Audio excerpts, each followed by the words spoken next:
are just getting started. Welcome to the official, unofficial Next Level Chef podcast.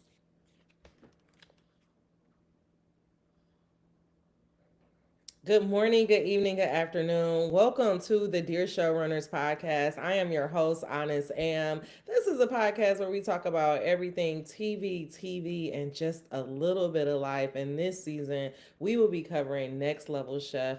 Uh, we will be covering Next Level Chef, one of my personal favorite television shows. This episode we are meeting our home chefs, and what I really took away from this episode is that you should never ever allow your day job to get in the way of your dream job. And you will see exactly what I mean as I get on into this. Before we get started, just a little bit about me, a little housekeeping. My name is Honest Am. Like I said, I am the creator of this beautiful podcast, Dear Showrunners. I also created the newsletter Honestly Sis, as well as the podcast Honestly Sis, where we talk everything spirituality, and just a little bit of life as well. So if you love what you hear here, please go ahead and check me out at www.honestlysis.com. Now, I'm not going to waste any time. Let's go ahead and get right back on into it. This week, we get to meet our wonderful home chefs. But let's introduce our mentors before we get started. In case you're a little bit new here, we have our wonderful chef Naisha Arrington. Gordon Ramsay, you know him. He needs no introduction. And my favorite with the my favorite man with the slick back curl, Richard Blaze. You know him from Top Chef. Now he's his own man. Just Blaze, and he's also the returning champion of this season. And so remember, our chefs, they are competing for a chance to not only end up on one of these three chefs on these three mentors team, but they are also competing for $250,000 as well as a year-long mentorship. So let's go ahead and get into meeting our wonderful home chefs.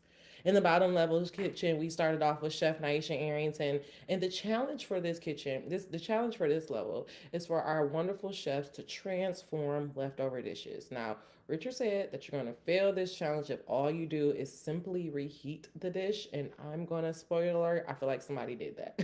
Let's go ahead and get into it. This level, we got to meet our wonderful Jared. If he looks a little bit familiar, that's because he is a professional fat guy. His words, not mine.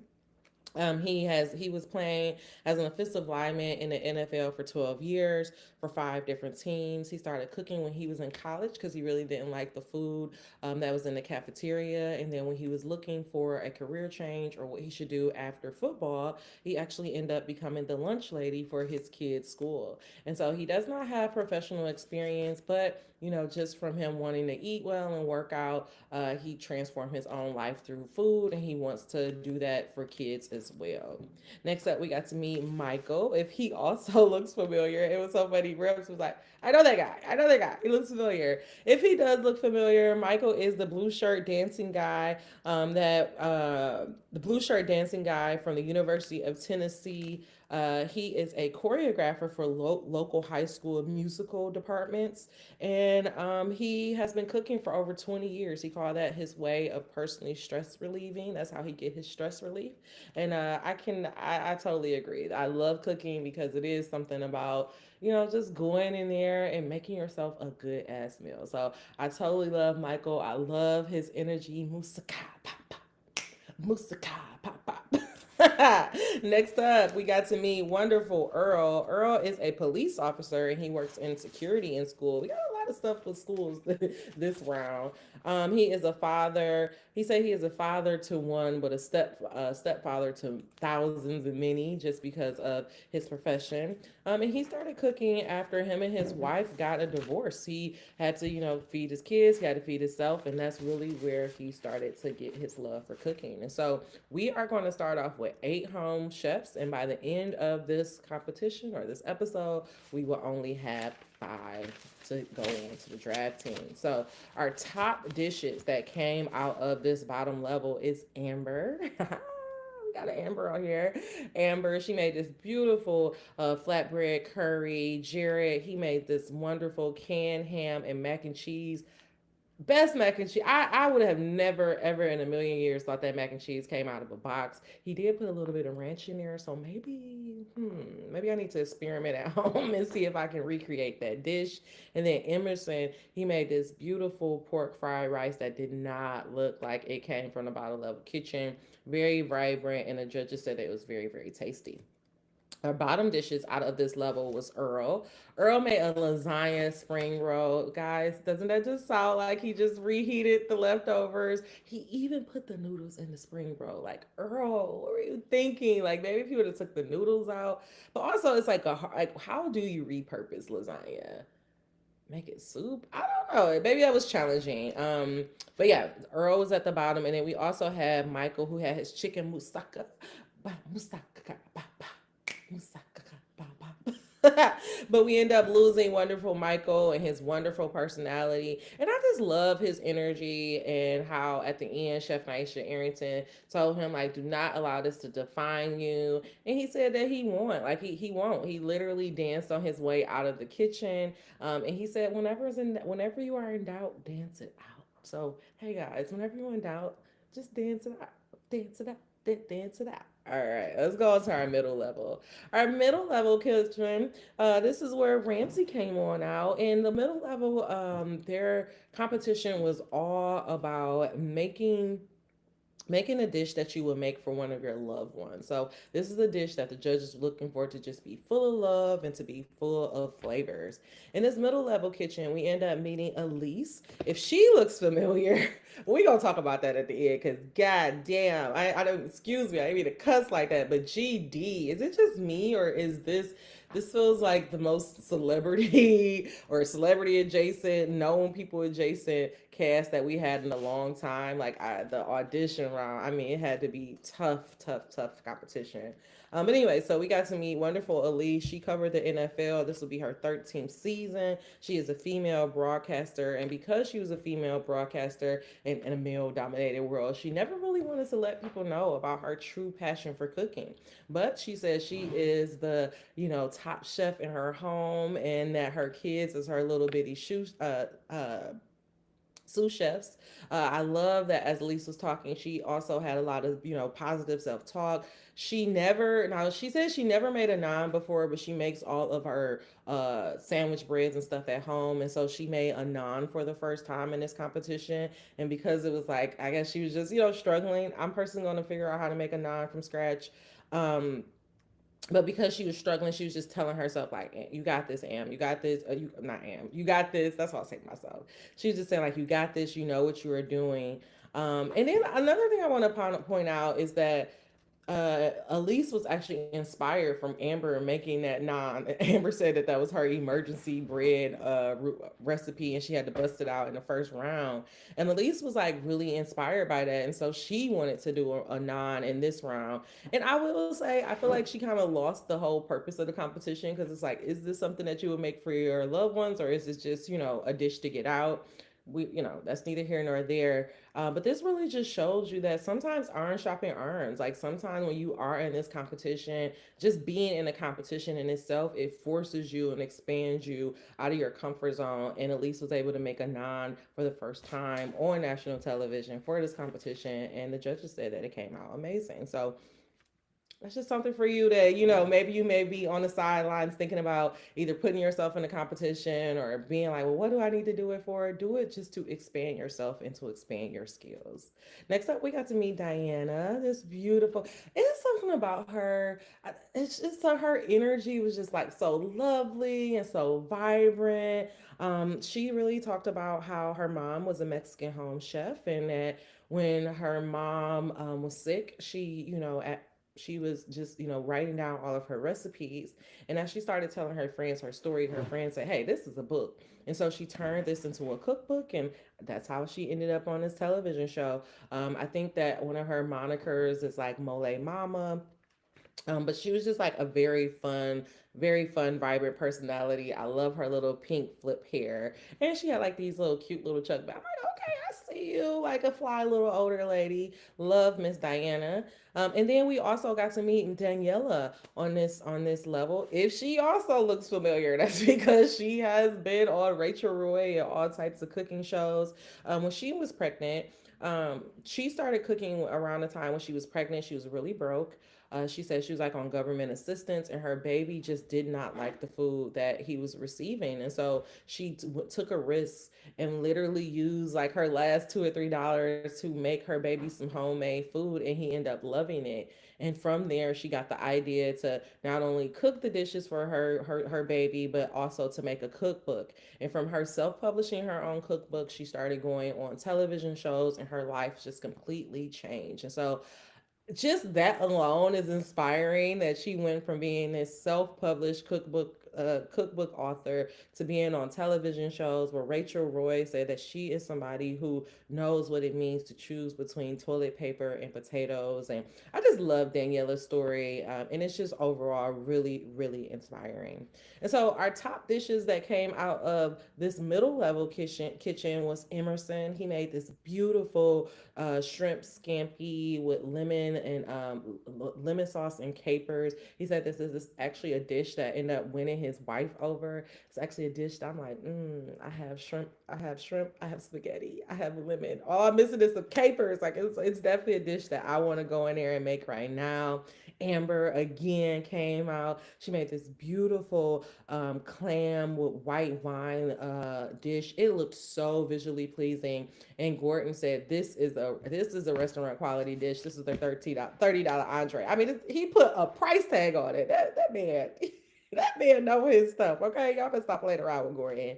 And then we, last but not least, the best dish out here was the lamb chops from Daniela. So pretty. I think she did like a paprika, and Naisha talked about how it had like that smoky flavor without it being burnt. It just looked so yummy. Like I wanted to eat them like through the screen. Our bottom dishes in this level, unfortunately, came from Earl again. He made a ground turkey. Earl, I mean, y'all, Earl, it was a miracle he made it out the basement. But Earl made this ground turkey dish, and then Diana, she made a mole. And I literally, when they were doing like the last, 5 second countdown, and Diana, I don't know if she ran out of time or what, but she put that one scoop of mole sauce in there, and I said, "Oh, girl, baby, that is not enough mole. That is, I don't even know nothing about a mole." And just from looking at it, I'm like, "That's not enough sauce." And so she ended up being in our bottom level, and we end up losing Earl at this level. Our life advice actually comes from Earl, so I'm going to definitely tell you guys about that towards the end.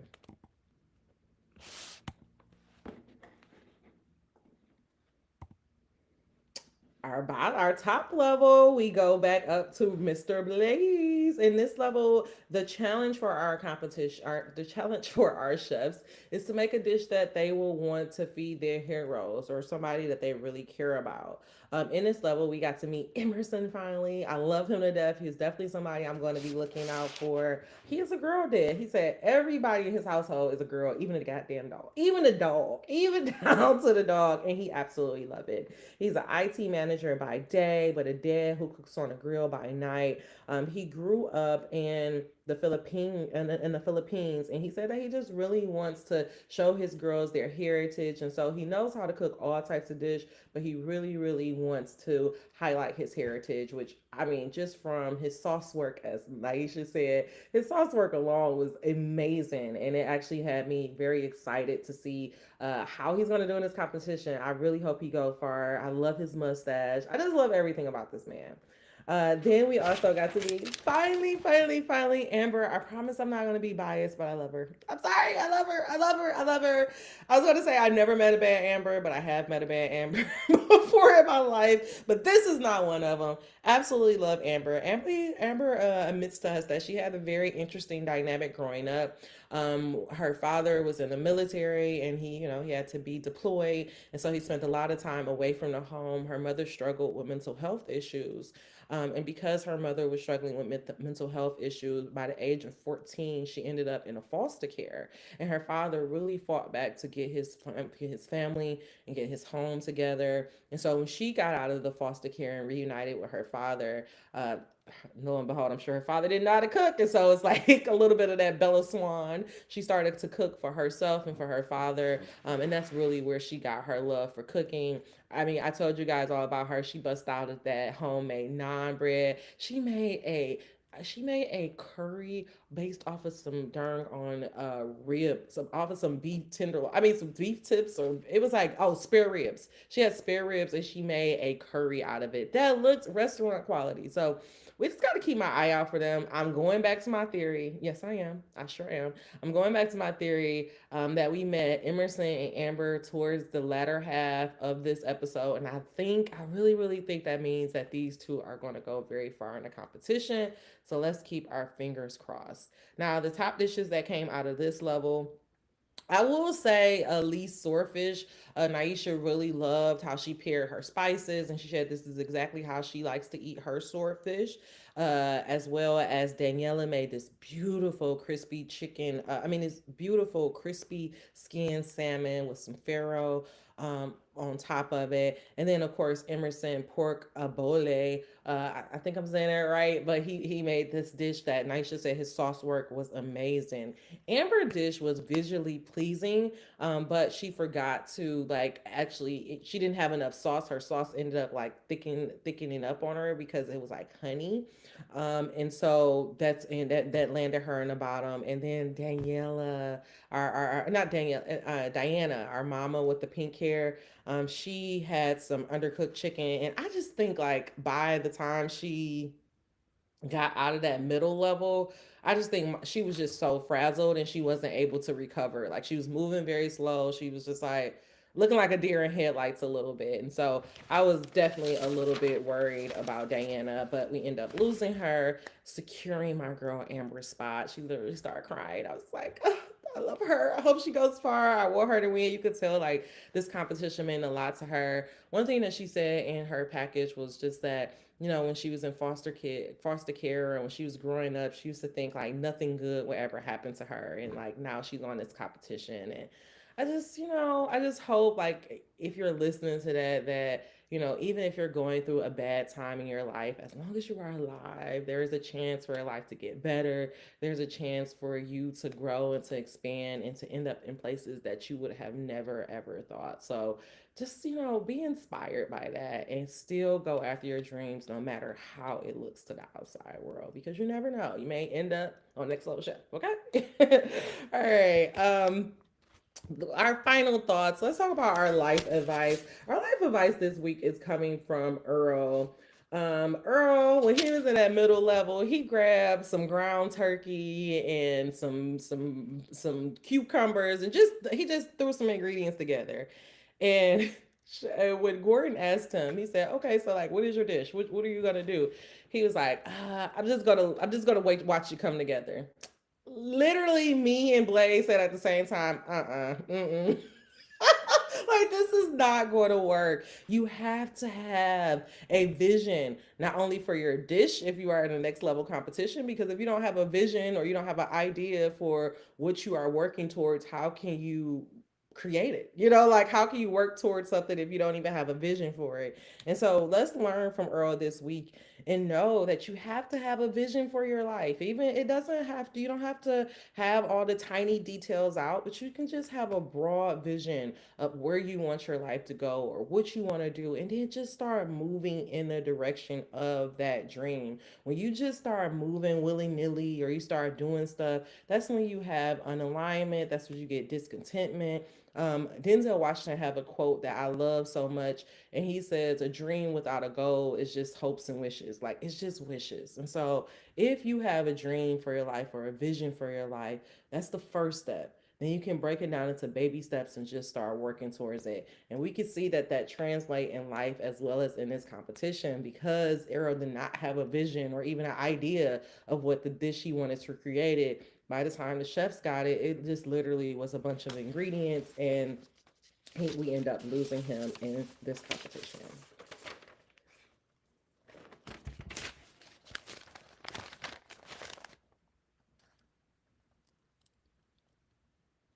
Our next advice is coming from Michael. I loved him about the dance it out. That maybe that'd be our second advice. But our third advice is when you are in a competition, I am a big fan of the TV show Big Brother. And so whenever I find contestants on Big Brother being like, "Oh, I'm good. I'm not worried," be worried. That means that you are either about to be on the chopping block or somebody is voting for you. Michael was so confident towards the end of the dish, and he literally said it himself, like, "I'm worried that I'm not worried." Yeah, whenever you are in a competition and you are just like, "Ooh, I got this. I'm in the bag." 9 times out of 10, you are not in the bag. You are, in fact, outside of the bag. So just the purpose of competitions, and it's not to say that you cannot be calm in a high pressure situation. No, that's not what I'm saying at all. But what I am saying is that when you find yourself in these high pressure situations and you finishing just a little bit early, maybe go back over your test, maybe go back over your results, maybe really think about the conception of your dish, because if you're finished in already a tight time and a tight time, if you're finished early and it's already like a tight time limit, then 9 times out of 10 something could be wrong. Unless you just got it like that, but 9 times out of 10 something is wrong. Oh wait, hold on, y'all. I got a message in my chat.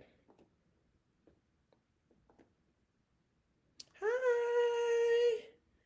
Hello, greetings to you too, kind sir. Thank you for being a part of this podcast episode. I am literally about to wrap up our mentor beef. Still no mentor beef, but something that we do need to watch out for is that Blaze is interested in Daniela. Naisha is interested in Daniela, and I also feel like Gordon is also interested in Daniela. So it's gonna be really interesting when we start getting down to the when we start getting down to picking these teams. Like it's really going to be a tough competition because it seems like a lot of the judges kind of want the same people. All right, predictions. Do I have any predictions? I do feel like it's just gonna be like a little bit of a fight for Daniela and Emerson. Oh, because also Naisha was looking at Emerson, and I'm pretty sure Blaze was looking at Emerson. It's like the judges are all kind of going towards the same people, so that will be very interesting to kind of see how it goes out. Like how it shakes out. I wouldn't mind Emerson ending up on Team Arrington. I kind of want Amber to end up on Gordon or either Blaze team, just because Naisha can be kind of hard sometimes.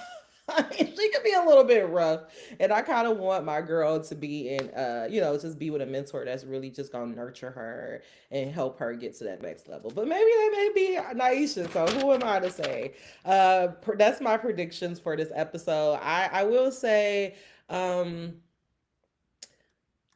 I don't think this is the strongest set of home chefs that we had. I remember last season our home chefs was like damn near up there with the pro chefs. So I'm a little worried. I think we'll have like maybe three of our home chefs that'll do pretty well in this competition. But I do think I'm a little worried about our home chefs. I will admit that. I will admit I'm a little worried about our home chefs. So that's all of my predictions, and that's all I got for this episode. Next week, we will be back. We are finally getting into the draft. I am so excited to see how these teams are going to shake up. So I'm thinking I'm going to try to keep this schedule. I'll go live on Saturday to record the podcast, and then make sure that the podcast is out by Monday night, Monday evening. So I hope that that works out for you guys. Also, shout out to Cole, shout out to Christian for finding me on Threads and giving me some love. Y'all have no idea how much that is inspiring me to just be on it and to get this podcast out. So thank y'all so much for that love, and I'm so excited to see your journey unfold. All right, y'all. Until we meet again, dream those dreams. Never let the internet rush you, and never ever let someone tell you what you cannot do. I am your host, Anazam, the creator of this wonderful podcast, Dear Showrunners, as well as Honestly Sis, the newsletters and the podcast. If you love what you hear here, please go check me out at www.honestlysis.com. Now, thank you, friends, so much for helping my dreams come true. Now, get your ass out there and work on your own. I'll meet you at the top, friend. or in the next level.